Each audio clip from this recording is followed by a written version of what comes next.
ጤና ይስጥልን። ይህ ባና ሚዲያ ነው። ከባና ሚዲያ ለዛሬ ያዝናቸውን ዘገባዎች አሁን ማስደመጥ ጀመርን። አበይት ነጥቦቹን በቅድሚያ የአብይ አህመድ አገዛዝ የትግራይን ምክክር በአዲስ አበባ ውስጥ ማድረጉ ከፍተኛ ተቃውሞ አስከትሏል። ሀገራዊ ምክክሩ ከቡና ቤት በተጠራሩ ግለሰቦችና መንግስት በራሱ ማህተም በፈጠራቸው ድርጅቶች የታጀበ መሆኑ ብዙዎችን አስገርሟል። በዚህ መንገድ ተመርጠው ወደ መድረኩ ያቀኑት በአቶ ጌታቸው ረዳ የሚመራው የስምረት ፓርቲ ከፍተኛ አመራሮች ለሁለት መሰንጠቅ ቃቸውን የሚያመላክት መልእክትም አስተላልፈዋል። በዝርዝር ይዘነዋል። የአብይ አህመድ አገዛዝ የምርጫ ካርዱ ሰዱ በማለት ወጣቱን በወታደር እያሳፈሰ ሲወስድ የሚያሳዩ መረጃዎች መውጣት ጀምረዋል። ፖለቲከኛ ጃዋር መሐመድ የአብይ አህመድ አገዛዝ የምርጫ ወንበሩ ተከፋፍሎ ስለጨረሰው ህዝቡ አመጹን እንዲቀጥልበት ጥሪ አቅርበዋል። በዚህ የተደናገጠው አገዛዙ በመጪው ሚያዝያ 4 ቀን የሃይማኖት ተወካዮች ለምርጫውም ጸሎት እንዲያደርጉ አዟል። ለምን ዓላማ እንደሆነ እናቀርበዋለን። በሀገር ውስጥና በውጭ የሚንቀሳቀሱ 9 የፖለቲካ ድርጅቶች፣ የሲቪክ ማህበራትና ታዋቂ ግለሰቦች በኢትዮጵያ ያለውን ወቅታዊ ቀውስ ለመቀልበስና ስር ነቀል ለውጥ ለማምጣት የሚያስችላቸውን የጋራ የትግል መድረክ መመስረታቸውን ይፋ አድርገዋል። በጋራ ለመታገል ስምምነት ያደረጉ ድርጅቶችን እነግራቸዋለን። አሜሪካና እስራኤል በኢራን ላይ የከፈቱት መጠነ ሰፊ ጦርነት መቋጫውን ከማግኘት ይልቅ ወደ ከፋ ቀጠናዊና ዓለም አቀፋዊ ቀውስ እያመራ ነው ተብሏል። የቀድሞ ጠቅላይ ሚኒስትር አያቶላህ አሊ ኻሜኒ መገደላቸውን ተከትሎ ስልጣን የያዙት ልጃቸው ሞጅታባ ኻሜኒ እስካሁን በአደባባይ ባይታዩም አዲስ መልእክት አስተላልፈዋል የሚሉና ሌሎችም ዜናዎች ይዘናል። አብራችሁን ቆዩ።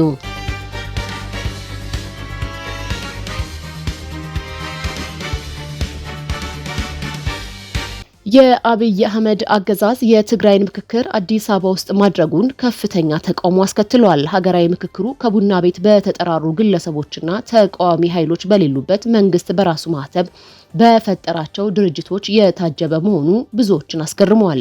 በዚህ መንገድ ተመርጠው ወደ መድረኩ ያቀኑት በአቶ ጌታቸው ረዳ የሚመራው የስምረት ፓርቲ ከፍተኛ አመራሮች በመድረኩ እርስ በእርሱ የሚጋጭ ሀሳብን አንጸባርቀዋል።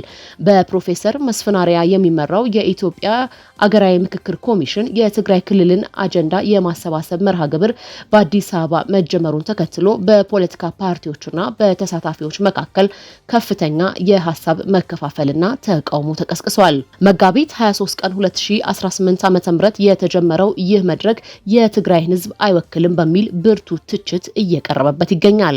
በትግራይ ጊዜያዊ አስተዳደር በኩል መድረኩን አስቀድመው የተቃወሙት ምክትል ፕሬዝደንቱ አቶ አማኑኤል አሰፋ በአዲስ አበባ የሚኖሩ የትግራይ ተወላጆችን ሰብስቦ ትግራይ መከረች ማለት ፍጹም ተቀባይነት የሌለው ድራማ ነው ብለዋል። አቶ አማኑኤል እንደሞገቱት በአዲስ አበባ የሚኖሩ ዜጎች ከተማዋን ወክለው እንጂ የተወለዱበትን ብሔር ወይም ክልል ወክለው ሊመክሩ አይችሉም። የትግራይ ህዝብ ክልላዊ ቁመናውን ቀምተውና በትነው ካበቁ በኋላ በአዲስ አበባ መከረ የሚለው ዜና የሴራ ማሟያ ነው ያሉት ምክትል ፕሬዝደንቱ ድርጊቱን ከመነሻው የህግ ውጤት የሌለውና ህገ መንግስታዊ መብቶችን መከበር እንጂ በህዝብ ስም የፖለቲካ ቁማር መጫወት እንደማይገባም አሳስበዋል። መድረኩ በተሳታፊዎች መካከልም ግልጽ የሆነ ልዩነት ፈጥሯል። በተለይ በአቶ ጌታቸው ረዳ የሚመራው የስምረት ፓርቲ ከፍተኛ አመራሮች መካከል በመድረኩ እርስ በርሱ የሚጣረስ ሀሳብ ሲያነሱ ተስተውሏል። በዚህም እስካሁን በይፋ ባይገለጽም የአቶ ጌታቸው ረዳ ስምረት ፓርቲ ለሁለት መሰንጠቁን የሚያረጋግጥ ነው ተብሏል። የፓርቲው ስራ አስፈጻሚ የቀድሞ የፌዴሬሽን ምክር ቤት አፈጉባኤ ወይዘሮ ኬራ ኢብራሂም መድረኩን በአዲስ አበባ መጀመሩን ትክክለኛና ወቅታዊ ውሳኔ ሲሉ አሞካሽተዋል። በክልሎቹ ምቹ ሁኔታ እስኪፈጠር መጠበቅ ሳይሆን አሁን ባለው ሁኔታ አማራጮችን መጠቀም ለሰላም ቅድሚያ መስጠት ነው የሚል አቋምን አንጸባርቀዋል። በአንጻሩ የስምረት ፓርቲ ስራ አስፈጻሚና የሚዲያ ኃላፊ አቶ ብርሃነ ገብረየሱስ መድረኩን ለሪፖርት ፍጆታ ብቻ እየቀረበ ነው በማለት ወይዘሮ ኬሪያ ያሞካሹትን መድረክ ተችተዋል። 40% የትግራይ መሬት በወራሪዎች እጅ ባለበት በሚሊዮኖች የሚቆጠሩ ተፈናቃዮች ባሉበትና ህዝብ በረሃብ ባለበት ሁኔታ የሚደረግ ውይይት የቅንጦት መሆኑን ገልጸው ውይይቱ መሬት ላይ ካለው አርሶ አደር ጋር መሆን ነበረበት ብለዋል። በአዲስ አበባ የሚንቀሳቀሱና መቀመጫቸውን በትግራይ ያደረጉ እንደ አረና፣ ባይቶናና ውዕናት ያሉ ተቃዋሚ ፓርቲዎች በመድረኩ ላይ ያላቸውን ተቃውሞ አሰምተዋል። በትግራይ ያለው አስከፊ ሰብአዊና ኢኮኖሚያዊ ቀውስ ሳይፈታ እንዲህ አይነት መድረኮች ማካሄድ ተገቢ እንዳልሆነ በመግለጽ የፕሪቶሪያው ስምምነት ሙሉ በሙሉ ተግባራዊ እንዲሆን፣ ተፈናቃዮች ወደ ቀደመ ቀያቸው እንዲመለሱ፣ የትግራይን ግዛታዊ አንድነት እንዲረጋገጥ በመግለጫ ጠይቀዋል። ሀገራዊ ምክክሩ በህዝብ ህጋዊ ወኪሎች እንጂ ከቡና ቤት በተጠራሩ ግለሰቦች መከወን የለበትም።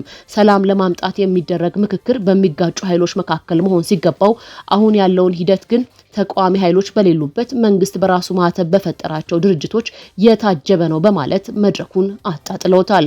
በፕሮፌሰር መስፍን አርአያ በኩል በትግራይ ውስጥ ምክክር ለማድረግ አመቺ ሁኔታ የለም የሚል ሰበብ የቀረበበት ቢሆንም ታዛቢዎች ግን ዛሬም ምክክር በትግራይ አይቻልም ከተባለ ነገ ደግሞ ምርጫ በትግራይ አይቻልም ተብሎ አዲስ አበባ ባሉ ተወላጆች ምርጫ ሊካሄድ ነው ወይ በማለት ስጋታቸውን ገልጸዋል። የአብይ አህመድ አገዛዝ የትግራይን ህዝብ እውነተኛ ጥያቄዎች ወደ ጎን በመተው የፖለቲካ ፍጆታ ለማግኘት በአዲስ አበባ ከየቡና ቤቱ በጠራቸው አካላት ምክክር ለማድረግ መሞከሩ በክልሉና በፌዴራል መንግስቱ መካከል ያለውን የጥርጣሬ ግንብ ይበልጥ እያገዘፈው መጥቷል። አገዛዙ ትግራይ መከረች የሚል ፕሮፓጋንዳውን ቢያሰማም መሰረታዊ የክልሉ ችግር ግን በዚያ መንገድ መቼም አይፈታም። ምስቅልቅሉ የወጣው የብልጽግና ፖለቲካ የትግራይንም ሆነ የሌሎች ክልሎች እጣፈንታ አደጋ ውስጥ በማስገባት ቀጥሏል። ህዝብን ለፖለቲካ ፍጆታ እንጂ እንደ ሀገር ባለቤትነት የማይቆጥረው የብልጽግናው አገዛዝ በቅርቡ እንኳን በፊልድ ማርሻል በኩል ያሰማው ከፈለጋችሁ ሂዱ ንግግር ከፍተኛ ህዝባዊ ቁጣ ማስነሳቱ አይዘነጋም። ሀገር ከመገንባት ይልቅ ያለውንም በማፍረስ ተግባር ላይ የተጠመደው ብልጽግና አሁንም በእኩይ ተልእኮን ለማስፈጸም በምክክር ኮሚሽን በኩል መጥቷል። ሆኖም የትግራይ ህዝብ ይሁንታ የተነፈገው የአብይ አህመድ ፖለቲካዊ እርምጃ የትም እንደማይደርስ ታዛቢዎች ከወዲሁ በመግለጽ ላይ ናቸው። የአብይ አህመድ አገዛዝ የምርጫ ካርዱ ሰዱ በማለት ወጣቱን በወታደር እያፈሰ ሲወስድ የሚያሳዩ መረጃዎች መውጣት ጀምረዋል። ፖለቲከኛ ጀዋር መሐመድ የአብይ አህመድ አገዛዝ የምርጫ ወንበሩን ተከፋፍሎ ስለጨረሰው ህዝቡ አመጹን እንዲቀጥልበት ጥሪ አቅርበዋል። በዚህ የተደናገጠው አገዛዙ በመጪው ሚያዝያ 4 ቀን በህዝብ ፍጅት ላይ የተሳተፉ የሃይማኖት ተወካዮች ለምርጫውም ጸሎት እንዲያደርጉ አዟል። ይህ የምትመለከቱት ምስል በደቡብ ክልል ወጣቱ በአገዛዙ ታፍሶ ሲሄድ የሚታይበት አጋጣሚ ነው። ወጣቱ በዚህ መንገድ በኃይል የሚሰለፈው አጥፍቶ ወይም በሌላ ምክንያት ሳይሆን የምርጫ ካርድ እንዲወስድ ወደ ምርጫ ጣቢያ በጉልበት ሲጓዝ ነው። ይህ በአይነቱ ታይቶ የማይታወቀው የአብይ አህመድ የዘንድሮ ምርጫ ብዙ ተአምራትን እያሳየ ቀጥሏል። ከመንግስት ሰራተኛው እስከ ግል ተቀጣሪ ድረስ በመላ ሀገሪቱ በብልጽግና መዋቅር ተጠርፎ ካርድ እንዲወስድ በመገደድ ላይ ነው። በዚህ መዋቅር ውስጥ የሌለ ወጣት ደግሞ በፖሊስ እየታፈሰ ወደ ምርጫ ጣቢያ መጓዙን ቀጥሏል። የአሁኑ የብልጽግና ምርጫ ኢትዮጵያ አይታ የማታውቀውን ሁሉ እያሳያት እንደሆነ ፖለቲካዊ ታዛቢዎች በመግለጽ ላይ ናቸው። በእርግጥ ኢትዮጵያ ከብልጽግና በፊት የተለያዩ ምርጫዎችን አድርጋለች።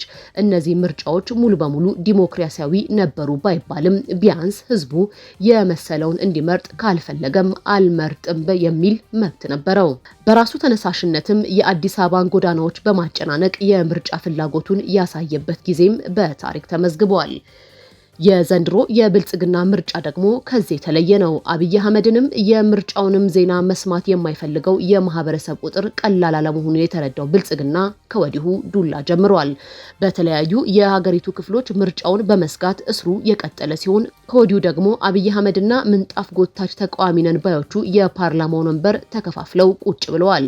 ፖለቲከኛ ጀዋር መሐመድ ትላንት እንዳጋለጠው አብይ አህመድ የሁሉንም የፓርላማ መቀመጫዎች በማን እንደሚወከሉ ጭምር ቀመሩን ሰርቶ ጨርሷል። የዚህ ቅርጫት ተሳታፊ የሆኑ የአብይ አህመድ ታማኝ ተቃዋሚዎችም የተወሰነ ወንበር ተለግሷቸዋል። ስለዚህ እንደ ፖለቲከኛው እምነት ነገሩ ምርጫ ሳይሆን በኢትዮጵያ ላይ የመጣ የውርደት ዘመን ማረጋገጫ ነው። ህዝቡም ይህን አውቆ የጀመረውን አድማ እንዲቀጥልበት ጥሪ አቅርበዋል። ገጠር ላይ አማጽያኖቹ ሰው ወጦ ካርድ እንዳይወስድ እየከለከሉ ነው። በጎደለ መሙላት አለባቸው። ገጠር ቀበሌ ላይ ላልወሰደው ከተማ ላይ ህፃንንም ሽማግሌንም ሰው ከሌለም የሞተውንም መመዝገብ አለባቸው። ነገም ይላሉ 90 ሚሊዮን ሰው አይ ዶንት ኖ ስንት እንደሚሆን ይሄን ያህል ሰው ተመዝግቧል። ከዚህ ባለፈው ምርጫም እኮ ሶማሌ ክልል ላይ ለምሳሌ የተመዘገበው የተባለው ሰው በክልሉ አለ ብሎ የማዕከላዊ ስታቲስቲክስ ካስቀመጠው ሰው ይበልጥ ነበር ለመምረጥ የተመዘገበው። ኢማጂን እንግዲህ መምረጥ የሚችለው ከ18 ዓመት በላይ የሆነ ነውና አሁንም they will do it ግን የህዝቡ ስሜት የሚነግርሃል። እነዚህ ሁሉ የምርጫ ትርምስ ውስጥ የገባው አብይ አህመድ አሁን ደግሞ ለሚያዝያ 4 ብሔራዊ የጸሎት ፕሮግራም እንዲዘጋጅ ማዘዙ ተሰምቷል። የዚህ ጸሎት የተባለው ፕሮግራም ዓላማ ደግሞ በጸሎት ስም ምርጫውን በህዝብ ትኩረት እንዲያገኝ ማስቻል ነው። ከአብይ አህመድ ጎን በመሰለፍ ከዚህ ቀደም በህዝብ ፍጅት ላይ ሲሰማሩ የነበሩ የሃይማኖት ተወካዮች አሁንም የደበዘዘውን የብልጽግና ምርጫ ለማነቃቃት ቡራኬ ለመስጠት ተዘጋጅተዋል። ምሁራን እንደሚገልጹት የአብይ አህመድ የተለመደ ፖለቲካዊ ቁማር ነው። ጫናው ሲበረታ ወደ ኦሮሞ ህዝብ ወይ ደግሞ ሃይማኖት ተቋማት ውስጥ ገብቶ መሸሸግ ባህሪው ነው በማለት ይገልጹታል። በመሃል ግን ብልጽግና ለዲሞክራሲ ግድ የሌለው ዓለም አቀፍ መስፈርት የማይገባውና ከስልጣን ውጪ የሚያስጨንቀው ጉዳይ እንደሌለ ህዝብም ዓለምም የተረዳበት የምርጫ ክስተት ሆኖ ቀጥሏል። የካቲት 2010 ዓመተ ምህረት ኢትዮጵያ በከፍተኛ ህዝባዊ ተቃውሞ ውስጥ በነበረችበት ወቅት የቀድሞ ጠቅላይ ሚኒስትር ኃይለማርያም ደሳለኝ ስልጣን መልቀቃቸውን ተከትሎ መጋቢት 24 ቀን 2010 ዓመተ ምህረት ወደ ስልጣን የመጡት ዶክተር አብይ አህመድ ለብዙሃን የኢትዮጵያ ህዝብ አዲስ ተስፋ ይዘው ብቅ ያሉ መስለው ነበረ። ይሁን እንጂ የተስፋው ዘመን ወደ ቀውስ ዘመን የተቀየረው በወራቶች ውስጥ ነው። ከመጋቢት 24 ቀን 2010 ዓመተ ምህረት ጀምሮ ስልጣኑን የተቆጣጠሩት ጠቅላይ ሚኒስትር አብይ አህመድ ኢትዮጵያ ወደማትወጣው አዘቅት ውስጥ የከተቱባት ህዝብን ከህዝብ ያጋጩበትና የአገርን ሉዓላዊነት ለባዕዳን አሳልፈው የሰጡበት የጥፋት ዘመን እነሆ 8 ዓመታትን ደፍኗል። አስተዳደሩ በውሸትና በቅጥፈት ላይ የተመሰረተ መሆኑ የተጋለጠው ገና ከጅምሩ ነበረ። በብቃት ሳይሆን በእናቱ ትንቢት ወደ ስልጣን የመጣው የአብይ አህመድ አገዛዝ ባለፉት 8 ዓመታት ኢትዮጵያን ሽንቁር እንደበዛባት መርከብ ቁልቁል እንድትደፋ አድርጓል። ህዝብ መሰረታዊ ፍላጎቶቹን ማሟላት ባቃተው የኢኮኖሚ ግሽበቱ ጣሪያ በነካበትና ዜጎች በየመንገዱ በሚታረዱበት ወቅት በቢሊዮኖች የሚቆጠር የአገር ሀብት ለብልጭልጭ ፕሮጀክት ለቤተ መንግስት ማፍሰሱ አብይ አህመድ ለዝናው እንጂ ለህዝቡ ደንታ እንደሌለው አስመስክሯል። የስልጣን እድሜ ለማራዘም ደግሞ ብሔርን ከብሔር ሃይማኖትን ከሃይማኖት ማጋጨት አንደኛ ስልት አድርጎ እየተጠቀመበት ይገኛል። አንዱን ብሔር በሌላው ላይ እንዲነሳ የጀመሩት የጥላቻ ፖለቲካ ዛሬ አገሪቱን ወደማያልቅ የእርስ በርስ ጦርነት ከቷታል። በትግራይ፣ በአማራ፣ በኦሮሚያ ክልሎች የታየው እልቂት የመንግስት ስልታዊ የክፍፍል ውጤት ነው። አብይ በ8 ዓመት የአገዛዝ ቆይታቸው በዚህ ብቻ አላበቁም። ለዘመናት የጸኑትን የኦርቶዶክስ ተዋሕዶ ቤተክርስቲያንና የእስልምና ጉዳዮች ተቋማዊ ነጻነት በመግፋት በውስጣቸው መከፋፈልን በመፍጠር የራሳቸውን ካድሬዎች በመሾም ሃይማኖታዊ መከፋፈል እንዲፈጠር ተክተው ሰርተዋል። በኢትዮጵያ ታሪክ እጅግ አሳፋሪው ክስተት አንድን የሀገር መሪ የገዛ ህዝባቸውን ለማስጨፍጨፍ የባዕዳን ሰራዊት የጋበዙት የመጀመሪያ መሪም ናቸው። ይህ ድርጊት አብይ አህመድ ለስልጣናቸው ሲሉ አገርን ለጠላት አሳልፈው ለመስጠት የማይመለሱ መሆናቸውን አረጋግጧል። በአውሮፓውያኑ ዘንድ ተቀባይነትን ለማግኘት የስልጣን እድሜን ለማራዘም ሲባል የአገሪቱን ስትራቴጂካዊ ተቋማት የተፈጥሮ ሀብቶች ለውጭ ኩባንያዎች በርካሽ እንዲሸጡም አድርገዋል። ባለፉት 8 ዓመታት ኢትዮጵያ ያተረፈችው ሞት፣ መፈናቀል፣ ረሃብና ውድመት ብቻ ናቸው። ጠቅላይ ሚኒስትር አብይ አህመድ ከህዝብ ደህንነት ይልቅ ለግል ዝናቸው፣ ለስልጣን ደህንነታቸው ቅድሚያ በመስጠት ኢትዮጵያን ለሽያጭ አቅርበዋል። በታሪክ ታይቶ በማይታወቅ ሁኔታ ዜጎች በራሳቸው መሪ ትዕዛዝ በባዕዳን ሰራዊት የሚጨፈጨፉባት፣ ሃይማኖትና ብሔር ለፖለቲካ ቁማር የሚውሉባትና ውሸት እንደ ብልሃት የሚቆጠርባት ሀገር ሆናለች። የ8 ዓመታት የአብይ አህመድ አገዛዝ ኢትዮጵያን ወደ መፈራረስ ዋዜማ ያቀረበ አገዛዝ ተብሎም ተመስግቧል። በሀገር ውስጥና በውጭ የሚንቀሳቀሱ 9 የፖለቲካ ድርጅቶች፣ የሲቪክ ማህበራትና ታዋቂ ግለሰቦች በኢትዮጵያ ያለውን ወቅታዊ ቀውስ ለመቀልበስና ስር ነቀል ለውጥ ለማምጣት የሚያስችላቸውን የጋራ የትግል መድረክ መመስረታቸውን ይፋ አደረጉ። ስብስቡ መጋቢት 20 ቀን 2018 ዓ.ም የሰላማዊ ህዝባዊ እምቢተኝነት ትግል ድጋፍ ሰጪዎች የጋራ መድረክ በሚል ስያሜ የመግባቢያ ሰነድ ተፈራርመዋል። ተፈራራሚዎቹ በሰነዱ ላይ እንደገለጹት ኢትዮጵያ በአሁኑ ወቅት በአስከፊ የረሃብ የጦርነትና የመፈናቀል አዙሪት ውስጥ ትገኛለች ብለዋል። ይህ የአገር ህልውና አደጋ ላይ ለመቀልበስም በመካከላችን ያሉ የፖለቲካ የብሔርና የሃይማኖት ልዩነቶችን ወደ ጎን በመተው በጋራ እንቆማለን ብለዋል። መድረኩ በዋናነት የሚያከናውናቸው ተግባራት በሀገር ውስጥ የሚደረገውን ሰላማዊ የህዝብ ትግል በገንዘብ በእውቀትና በዲፕሎማሲያዊ መንገድ መደገፍ፣ አምባገነናዊ የተባለውን የአሁኑን ስርዓት በህዝባዊ ትግል በማስወገድ ሁሉንም አካላት ያሳተፈ የሽግግር መንግስት እንዲመሰረት መስራት፣ በኢትዮጵያ የሚካሄደው ምርጫ የሀገሪቱን ችግር የማይፈታ መሆኑን ለዓለም አቀፉ ማህበረሰብ በማስረዳት የትግሉን አስፈላጊነት ማስተዋወቅ ይገኙበታል። መድረኩ ግልጽነት፣ ተጠያቂነትና የጋራ ውሳኔ ሰጪነት እንደ መርሆ የተቀበለ ሲሆን ማንኛውም አባል ድርጅት ወይም ግለሰብ በጋራ ዓላማ ላይ እንዲያተኩር ስምምነት ላይ ደርሰዋል። በተጨማሪም በሽግግር ወቅት ለሚፈጸሙ ማናቸውም የሰብአዊ መብት ጥሰቶችና ወንጀሎች ተጠያቂነት ሊኖር እንደሚገባ በሰነዱ ላይ በግልጽ ሰፍሯል።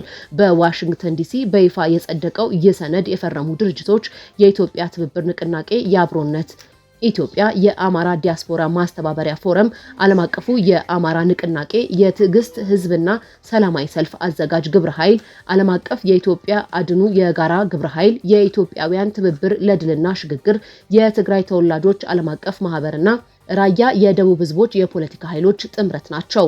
ይህ መግባቢያ ሰነድ ስንተባበር እናሸንፋለን በሚል መሪ ቃል የጸደቀ ሲሆን ለኢትዮጵያ ህዝብና ለትግሉ ስኬት አስፈላጊውን መስዋዕትነት ለመክፈል ቃል ኪዳን መግባታቸውን በሰነዱ ተገልጿል። አሜሪካና እስራኤል በኢራን ላይ የከፈቱት መጠነ ሰፊ ጦርነት መቋጫውን ከማግኘት ይልቅ ወደ ከፋ ቀጠናዊና ዓለም አቀፋዊ ቀውስ እያመራ ነው ተብሏል። ጦርነቱ ከተጀመረ 1 ወር ያስቆጠረ ቢሆንም አሁን ላይ ወታደራዊ ፍልሚያ ወደ ኢኮኖሚያዊና ዲፕሎማሲያዊ ጦርነት ሰፍቷል። የዩናይትድ ስቴትስ ፕሬዝዳንት ዶናልድ ትራምፕ በራሳቸው የማህበራዊ ትስስር ገጽ ትሩዝ ሶሻል ላይ ባሰፈሩት መልእክት የኢራኑ ፕሬዝዳንት ማሱድ ፔዜሽኪያን በይፋ ተኩስ አቁም መጠየቃቸውን ገልጸዋል። ትራምፕ በመልእክታቸው የሆርሙዝ ወሽመጥ እስካልተከፈተ ድረስ ጥቃታቸውን እንደሚቀጥሉ ሲዝቱ፣ እስከዚያው ድረስ ግን ኢራን ፈጽሞ የተረሳች እስክትመስል ድረስ እንደበድባለን አሊያም ወደ ድንጋይ ዘመን እንመልሳቸዋለን ብለዋል። ይሁን እንጂ የኢራን የውጭ ጉዳይ ሚኒስተር ኢራን የተኩስ አቁም እንዳልጠየቀችና የትራምፕ ንግግር ሐሰት ነው ሲሉ አስተባብለዋል። ኢራን ምንም አይነት የተኩስ አቁም ጥያቄ እንዳላቀረበች የገለጹት ቃል አቀባዩ እስማኤል ባጋሂ የሩሲያን ድርድር ግን እንደ አማራጭ ሊታይ እንደሚችል ፍንጭ ሰጥተዋል። የቀድሞ ጠቅላይ መሪ አያቶላ ሐሚኒ መገደላቸውን ተከትሎ ስልጣን የያዙት ሞጅታባ ሐሚኒ እስካሁን በአደባባይ ባይታዩም አዲስ መልእክት ግን አስተላልፈዋል። ፕሬዝዳንት ትራምፕ ሞቷል ወይ ቆስሏል ሲሉ ቢጠረጥሩም የኢራን ባለስልጣናት ግን መሪያቸው ለደህንነት ሲባል ተደብቀው ስራቸውን እየሰሩ መሆኑን ገልጸዋል። አዲሱ መሪ ለሊባኖሱ ሄዝቦላህ ያላቸውን ጽኑ ድጋፍ በጽሁፍ መግለጻቸውም ተሰምቷል። ሄዝቦላህ በሊባኖስ ውስጥ የሚንቀሳቀስ በኢራን የሚደገፍ ሀያል የሺያ እስልምና ፖለቲካዊና ወታደራዊ ኃይል ሲሆን ከሐማስ በተሻለ የሰለጠነ ተዋጊና ዘመናዊ የሆኑ ረጅም ርቀት ተወንጫፊ ሚሳይሎች እንዳሉትም ተነግሯል። በሌላ ዜና ጦርነቱ ወደ ኢኮኖሚያዊና ዲፕሎማሲያዊ ፍልሚያ እየዞረ መሆኑን በርካታ መገናኛ ብዙሃን እየዘገቡ ነው። የኢራን እስላማዊ አብዮት ዘበኛ አሜሪካ የግድያ ጥቃቷን የምትቀጥል ከሆነ ከሚያዝያ 1 ቀን ጀምሮ በዓለም የታወቁ 18 የአሜሪካ ግዙፍ ኩባንያዎችን ኢላማ እንደሚያደርግ አስጠንቅቋል።